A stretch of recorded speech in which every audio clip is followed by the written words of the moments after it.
Welcome back, guys. My name is Ashley, and we've got back in the studio Mac. Let's go ahead and talk a little bit about you. How's life going over there for you? Oh, it is going wonderful, my lady, wonderful. I've got a lot of things going on right now. I am currently working on my own script called The Influencer. This is a personal project of mine, and hopefully one day I could probably get Ray here to actually produce it for me. But that's a different story to say. That's a different time. But right now, I think it is awesome that we have somebody in this industry that we can have explain everything that's going on in that industry, as well as help those like myself who are not in the industry yet, but are willing to work for it kind of thing. I think it's funny because we were going over this a little bit last night. We're just like, I come at it from a perspective. I've been in the industry for a while, and then there's people that haven't been in it for a while. So it's kind of nice to start from the bottom and, learn a little bit about how the trade. So we talked a little bit about production. We have Ray here who has just produced a really incredible film. I have to be honest, this is like super exciting. My Dead Friend Zoe. We're going to talk about that in just a little bit. Super excited about that, Ray. But you're a producer. You know, I think the whole field, when anybody gets into the industry, they're always like, I want to be a director or producer. So, there's multiple levels within production and different producers. So, Ray, really quick, tell us a little bit about what are the different levels of producers for those who don't know. There's a difference. Sure. It depends whether it's a film or whether it's a TV project. And it's kind of funny because they're flipped. So I have a decent amount of experience with dramas and television series when I worked at Netflix. And on TV series, the creator and the EPs are the highest level of producers. So executive producer. And, when you hear executive, that sounds great. But in film, it's the opposite. The produced by credit, the producers are the people that really do soup to nuts and handle the entire production of the film. And then the executive producers are less directly involved on the ground and on set and on developing the scripts, dealing with the casting. So it's interesting, but the average person doesn't, it's all producing, but executive producing for TV and then produced by for film is sort of the way it breaks down. And then there's different levels within a film. There's the line producer is one of the most important jobs on a film because they basically keep everything together. You have location managers, all of those people are different levels of producers on to co-producers and associate producers. But it's all important. It takes a village. When I was young, you think that movies are just about the actors, and that's a super important part. But there's so much that the producers do and the writers, to get the creative right, to give the opportunity for the actors to really shine. So it's and last night was the Oscars, and you just see just how important, everybody is to a production. Hope I answered that. That's very true. There's different layers of producers. Each one has a different job. They have Mhm. different levels and all that stuff. So thank you so much for answering that question for us. Sure. Mac, I'm going to let you go ahead and ask these questions. Yeah, Sure. absolutely. Ray, real quick, Mhm. we spoken this a little bit before we started recording that you actually started out in the as a lawyer. And what type of lawyer were you trying to become? And how is that experience going from law school to the music industry into corporate world and then producing really helped you over the years? Sure. It actually helped a lot. I went to law school in New York wanting to be an entertainment lawyer, thinking that that would get me into the business because, I would start out in New York. I didn't have any family connections or any kind of ins to the business. And, that can help a lot, when people have grown up around the business and, they have relatives or friends that really, know it. So it did work out for me. I studied intellectual property and entertainment in law school. And then I got into the music business, which, it was fantastic. I managed a band called Wheatus that had a big single with Teenage Dirtbag. This was back in about 2000. And, it was super fun. I helped produce it. I was their manager. We did a world tour. The music business was still pretty healthy then. And then I always, of course, also had a passion for film and television. And so when the music business started to change, thank you, Steve Jobs. Um, I mean, it really changed. And so I had an opportunity to come to LA and get involved on the production side as a business affairs exec, originally for Paramount Pictures. I did a lot of their television series. And then I worked at Netflix from about 2013 to 2015. And Netflix was the place that really inspired me to take even bigger risks because, Reed, and Ted, you know, they always had a vision starting in 1997 for how to do it better. And, they talk a lot about managed dissatisfaction, which is sort of the prior business model, for accessing content. And I also learned that, piracy is sort of piracy is a is piracy is actually it's not a good thing, but piracy indicates that there's a demand, for film or TV and content that people aren't able to get it in a way that's easy and accessible. So they're trying to find other ways to get it. And so that sends a message as to, meet people where they are.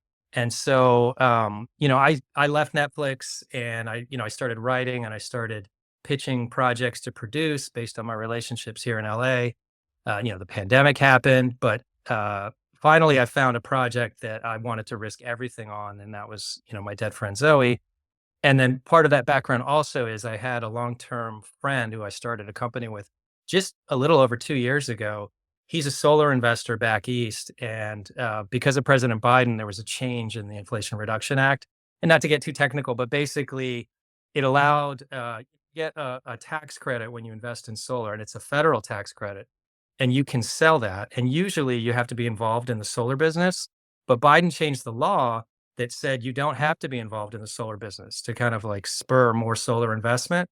And so me and my co-founder, Mike Field, we had the idea, we're like, well, we could use this to reduce the risk to get into independent film. We can discount these credits, get people to invest in a slate of projects and sort of reduce the risk and make it interesting for people to do something good for the environment and invest in independent films that have a strong and a bold and an important story to tell.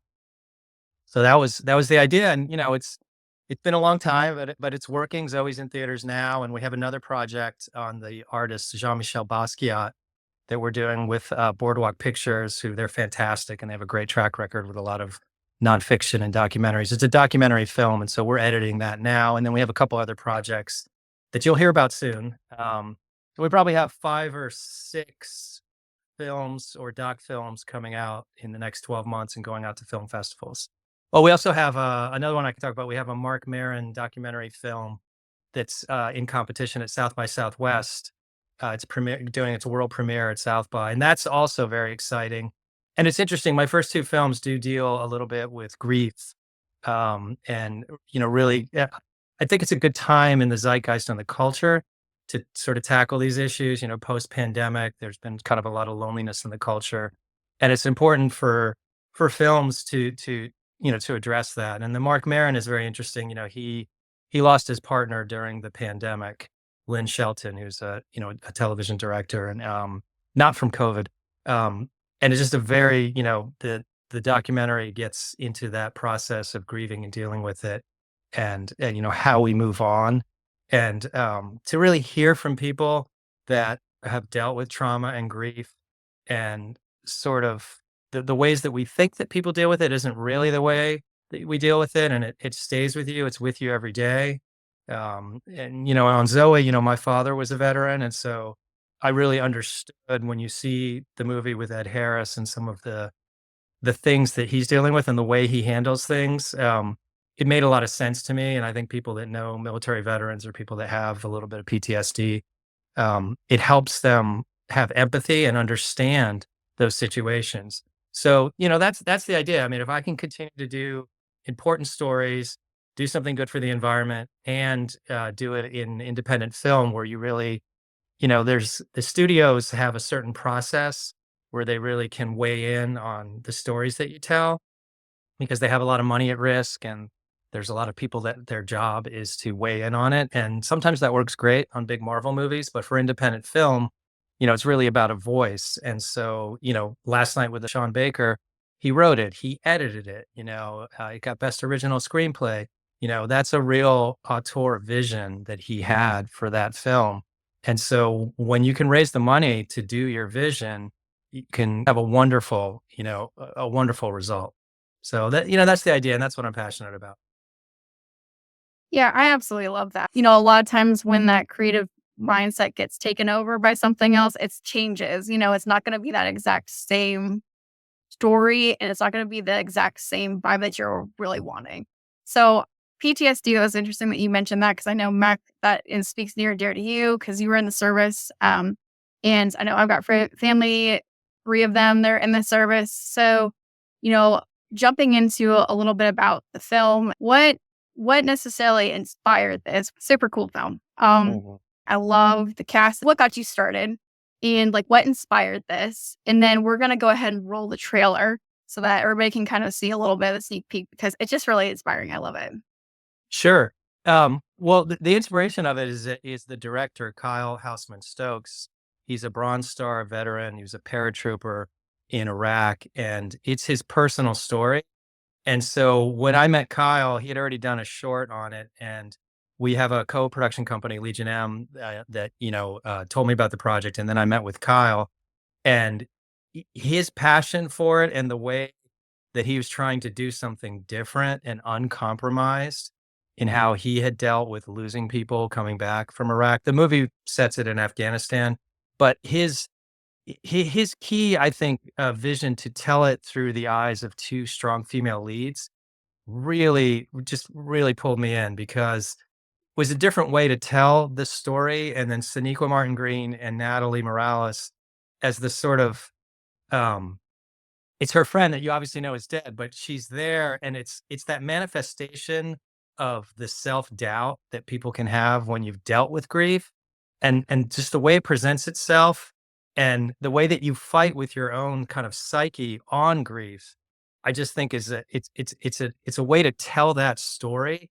and to empower you to understand it and talk to people about it and do something about it in a way that I just haven't seen in a long time. I mean, I'm older. I saw Ordinary People in 1980. I don't know if anybody remembers that, but, with my parents. And, there've been other movies, Black Swan deals with mental health and obviously Goodwill Hunting. Um, but, and there's a mild ass, but this film for the military veteran, but it takes that specific experience and it makes the specific universal, which I think is, the home run for screenwriting and for, a director writer like Kyle Houseman Stokes. He's done that. It's you can relate to it whether you've been in the military or not in the military, whether you've experienced serious trauma and grief or not, whether you've lost somebody, you just understand that process and that, that psyche in your mind of of feeling guilt, of having lost people. And, unfortunately, a lot of us have dealt with that on some level. So it's a universal story. Absolutely. Yeah. And for someone, again, like she said before, for someone who's actually a veteran, as you can tell from some of my stuff in the back, the fact is that we have a very dark humor to get us through traumas. For me, I have been involved in IEDs. I've been involved in mortar attacks. I've been involved in a lot of different Mhm. things. But I think the other thing that I really enjoyed about this is the fact that the humor is there. The differences between both characters is very interesting on how they not only deal with uh, these harsh memories and dealing with trauma and everything else, but it is very much. And I love how you said that Kyle was a veteran and who actually has went through this. There is such a connection for any vet who's dealing with this. I'm dealing with this. I have buddies that are dealing with this. For someone who hasn't been in the military or doesn't have a military background, what is it that what you think they truly will or should connect, how they're going to connect with this the most, besides possibly knowing somebody that's a vet in their families or friends or anything like that? But What Sure. can they internally take from this? Well, so and Kyle has, has spoken to this a lot. Exactly what you're saying about the humor. And he says that, part of the reason he made it is that people have a stereotypical view of veterans, either they're broken or they're, gung ho, action heroes. And the truth is they're very, very funny people, and they use, they use humor to get through, just like everybody else. And they use humor to get through, these, really tough situations. And I think what he wants people to get through it, and Natalie and Sonequa have spoken to this a lot too, is that sometimes as soon as people hear somebody's a veteran or they went to war, they get a little bit scared, and they really don't know how to react or how to talk about it. And to this for this movie to help you understand, like, you know what, let me see these veterans, like, to be seen and heard, and you can talk about it, like, oh, well, what was that like, and not be afraid to hear something scary, because it's just life, and we all deal with losing people, and we all deal with parents or loved ones getting older. There's not to give anything away, but there's some issues there, with Ed Harris, dealing, with some mental health issues as he's getting older. So it's that universal story, to take away from it, and to see veterans now, and to listen to them, to have that empathy, and to be empowered to be like, you know what, I can hear this. I don't have to be like, oh, thank you for your service. That's it. It's like, no, tell me about it, or talk to somebody that you are comfortable with. And the hope is that that can actually save a life. Because as the movie points out, people there have more people have been lost, as you can speak to, coming home after Afghanistan and Iraq wars combined than were actually lost in, combat over there. Which is, a really just a tragedy. Yeah, it really is. And it's like the battle isn't over once they get back. So Correct. it's really, yeah. Correct. So And I love that's how that speaks to that. yeah. And Travis Kelsey, through Radiant Media Studios, came on as an executive producer. And he's a big supporter of military veterans. And so he spoke about it on his podcast last week. He said, that yeah, it doesn't end on the battlefield. And when you've lost somebody and you come home, what that's like, what veterans have to deal with, and understanding that is a very important, we're helping them by understanding how it feels to them, so that they want to talk about it, because, obviously the generational divide in the film, Ed Harris is a Vietnam vet. And so Mhm. there, you don't talk about it, or, in the old wars, they called it different things, shell shock. Yeah. But it's all the same thing, and there's no shame in it. It's a mental health issue that we can all come together as a community and help people with. Agreed. And it's really important that we do, especially back in the day when it was, like you said, it was really looked down upon, to have those mental problems. You were insane or whatever, right? Hmm. And so, Right. To come forward now and people are like, yes, talk about your feelings, yes, come out. And the fact that you made this, I love this movie because you made it so that it's very touchable. So people that don't understand that type of, they don't understand the PTSD, or like they talk to somebody that's in the service and they have that problem where it's like there's that disconnect. They're like, "Oh, why I don't know how to talk to you anymore." Mhm. And you made it so it's funny. It helps. Like there's nothing like humor that helps you connect, void. And that's what this does. And then you made it with the green credits, which I like. That is completely mind blowing to me. We wanted to ask you like more about like details on that one. Sure. Um, but, and then you made it with just this really amazing cast. Like, I just love everybody that's in it. And it's just like very forward thinking. It's different. It's really great. So, but yeah, if you want to tell us a little bit more about the trilogy credits, because we did have questions about that and like Sure. how you pull that off, because that's pretty impressive. And, we can also talk about too, this film won a ton of awards in a bunch of the film festivals, South by Southwest. And I mean, like, you guys have over 7 different awards that you won and then 1 nominee. And that's really impressive. Like, that's really cool that you guys got that, the 100% on Rotten Tomatoes. Like, right now, it's still 95%, which is really amazing. So, I mean, that's pretty impressive all around the board. But tell us how you created this impressiveness with that green energy credits, man. Well, it helped a lot that, again, I came out of a background of business affairs and production and seeing how projects were financed and how the studios do it. They do this thing called negative financing, which is a whole nother conversation. But especially for independent film, I just understood how challenging it was to get those initial funds. And so, with my co-founder, he was doing these solar projects, and then he would have excess tax credits. So basically, the government gives you 30% tax credit for every $100,000 you spend on solar panels on a commercial project, you have a $30,000 tax credit against federal tax income, and you can sell those to a third party. And now, until the funds run out, the administration has changed and everything. But until those funds run out, you can sell those to any third party now for cash. It's not a taxable event, and as my partner sells them, he can discount them.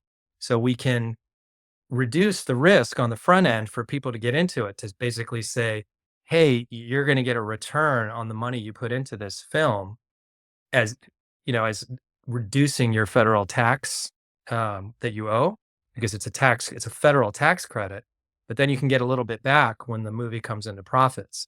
So, I had a long conversation with Variety about this, and it's sort of like, 1 is the least risky and 10 is the most risky, and independent film is a 9.5. And, tax credits is, very low, and we're trying to bring it to like a 5. And so we're taking a little bit more risk on the front end, reducing the risk of the investors or the contributors to the projects. And, I'm trying to build a whole slate, based on that. I look up to companies like Neon and A24 that, they built their companies based on using, very creative marketing ways. For me, it's creative financing, but to back really strong and bold storytellers and directors, and, have that relationship with them so that they can tell their stories without that sausage factory of the studio, that really, it can really just, blunt the edges of the story. I mean, a studio would never have made My Dead Friend Zoe. I mean, Correct. they just Yeah. wouldn't have. And based on, okay, so jumping from that, this Sure. is a really good question to jump into. Tell us a little bit about like that corporate, like people don't understand. They're like, oh, if you work for a studio, you're going to be just working on films all the time. And it's like, a lot of times it's a place without being like too unkosher here. It's not like that. Let's just say that. So, it's, a little bit, like you said, the sausage fest world. It's a little bit like that. So explain to the audience, like a little bit of like what that looks like. You mean on A this, little bit more. on the studio side, the development Yeah. process? Yeah. So on the studio side, what they do is they'll option a lot of ideas. So either a magazine article or a book. Hello Sunshine, Reese Witherspoon's company. That's almost their whole business model. She has Reese's book selections and then has an option to make films out of the books that do really well. And that's very smart. And so the studios, almost half of what they do is they option a lot of ideas. Sometimes it's a script, a lot of times it's existing intellectual property, a lot of times it's a book, magazine articles now. Vanity Fair and New Yorker now is getting into the content business. And so they'll take, a small amount of money to option a large amount of ideas, essentially. And then they'll have a bunch of execs that'll start attaching actors and developing those ideas. And they'll do 100 of them. And then, it'll come down to 10 start to resonate within the company and within the development folks. They'll have actors that want to be attached to it and big name producers. And then as the funnel starts to come down, like, oh, these can go and can get greenlit, then they'll invest the money to make the projects. The TV business is a little different because the networks do pilots, but that's kind of going away.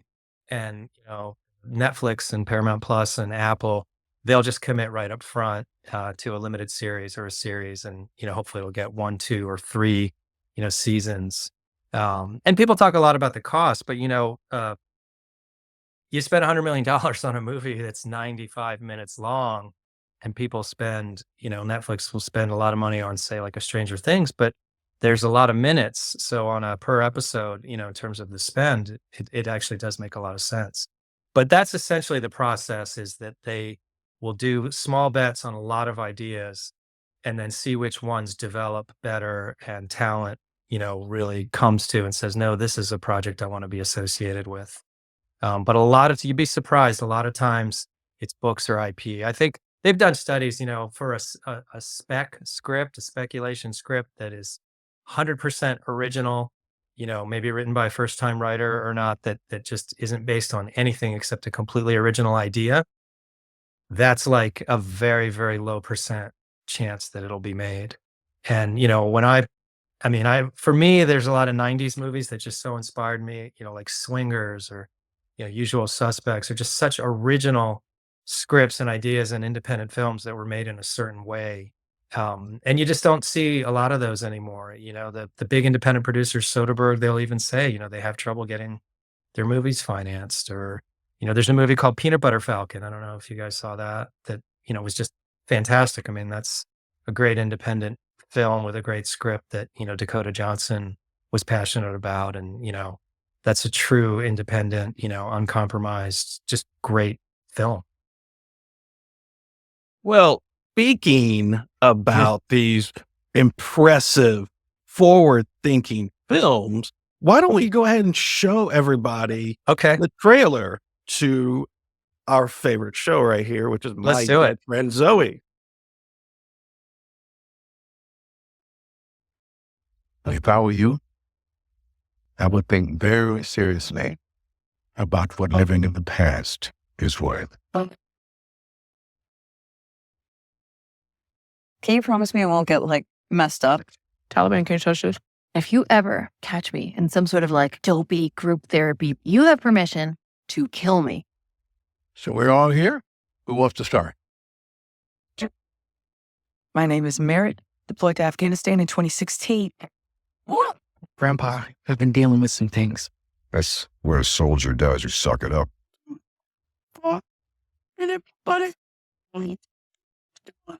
First platoon said there's a sniper out there. You think I'm scared?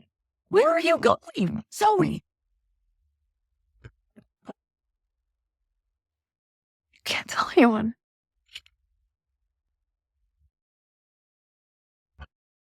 Verl. Yeah, what a name. Don't say What? I can joke about the dead. These are my people. I love this. Again, there's so much dark humor in it. It just makes it so much more funnier for me because I get it. I've been there. I've done that. And I think, again, the idea, and you said this earlier, that there's a countless amount of original ideas out there, but many of them just don't get the chance because, like you said, again, at the sausage factory out there in the industry, and people are just waiting just to keep putting out the same things or revamping some old idea and everything. And I think a lot of times when up and comers come into it, they really sometimes they just don't know, should they do it? Is it worth it? Who can I talk to get like a mentor or something like that? So I'm going to ask you this real quick. Is there some words of wisdom that you have for anybody that's an aspiring producer or script writer or just waiting to be a part of something great like this? And even possibly even coming to you and saying, hey, I would love to try to come to you, work at your studio. What would be your words of wisdom for them? Sure. Yeah, I've thought about this a lot because obviously the way that I came to it isn't the typical way, but maybe there is no typical way. But what I've learned is that if you love something, you should just do whatever you can to work in it right away. Like right after college, I would say if you're interested in producing and developing, get an internship, work as an assistant for a development exec at a studio or a production company. Take writing classes, screenwriting, and just spend as much of your time as you possibly can afford doing what you love, so that over time, it's cumulative and it'll build up. Because there's always people that say, well, try this, but that's not serious. It's like, no, if you're serious about it, find a way to always be doing it. Because if you, and I have some experience in more of the corporate world very early on in my career.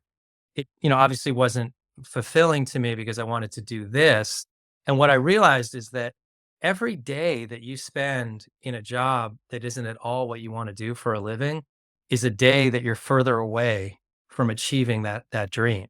So, if I had to do anything different, I mean, everybody has their own path and I'm very happy with where I am. But the advice that I give to people when I'm asked about this is do it right away. Like, however you can do it, however you can spend time in your job or internship, even if you don't make a lot of money, but you're around it, you're assisting a development exec, you're doing script coverage, right? Where you're reviewing scripts and summarizing them.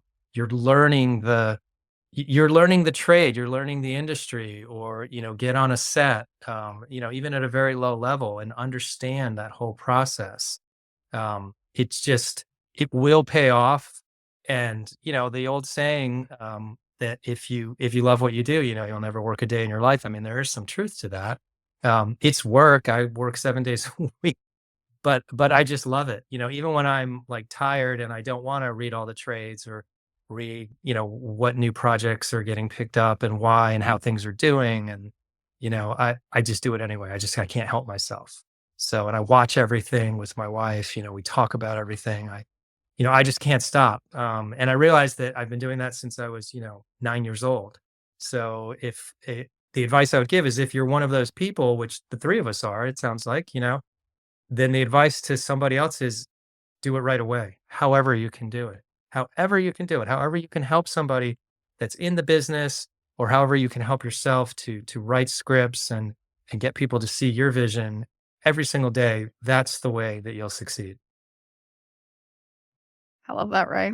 I think that's perfect. It is true. Like if you just follow your passion and what you love doing, it won't feel like work, even though you're going to be working probably 2 times as much, but it's going to like, I understand that, So thank you so much, Ray, for your Sure. time. We're kind of at the end here. So, just really appreciate it. And if you have any last words of anything, feel free to share. But we're going to go ahead and wrap it up, guys. Anything else, Ray, before we pop off for a day? Well, I'll say my Dead Friend Zoe is in theaters now, nationwide. Check it out. Support independent film by seeing it in the theater. Don't wait, for it to come to streaming or whatever.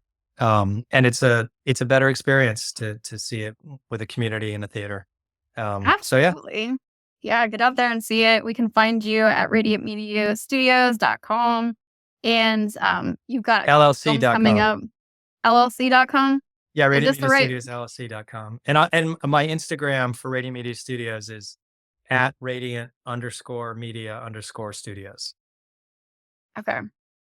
Perfect. Awesome. Thank you so much for that. And thanks so much again, Ray. Appreciate your time and super excited for all the new things that you're going to be creating. It sounds like you got a lot going on. So thank you very much. Appreciate you. Thank you. Okay. All right, Bye. guys. Thanks so much. We'll take care. See you later. Bye.